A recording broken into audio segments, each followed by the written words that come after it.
All right, it is time for this day in history, January 3rd, our first Saturday of the new year, 2026. Bringing it in. Hard to believe. We are taking it back many years, back in the year 1870.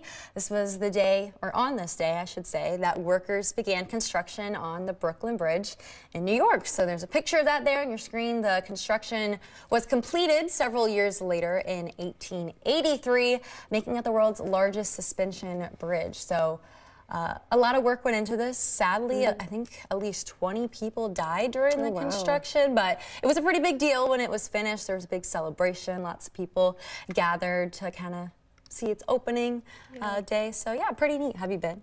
I have been. Yes. Yes. Yeah. And the pedestrian walkway is nice. We did that, my family and I, when we took a trip to New York. So it's cool. Pretty neat. Yep. So 1870.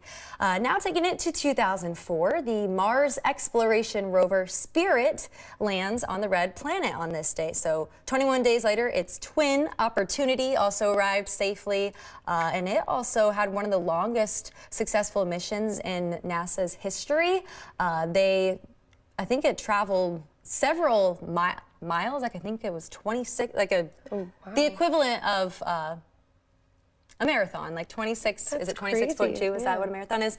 Yeah. So that is a record. That was Spirit, and then its twin again, Opportunity, landed. So they've had several different little machines, whatever you want to call it, up there on the planet. But I remember one of them one year, I forget the one it was called, but I could like watch, there was like a live stream that they did. Oh, I think I remember that too. And so I remember watching that. But yeah, it's so cool. It's pretty neat. Yeah, 26.2 miles is what it traveled before. I think it got stuck in the sand and then they lost contact with it. But yeah. Oh my gosh. Pretty neat. 2018, this is a big deal for a lot of people out there. A woman in Rome actually became the first person to receive a bionic hand that had the sense of touch. So this prosthetic hand that you see here, it had sensors that detected information about whether an object, whether it was soft or hard, and then these messages were linked to a computer system that actually converted these signals into a language that the brain can understand. Wow. And I know they have become a lot more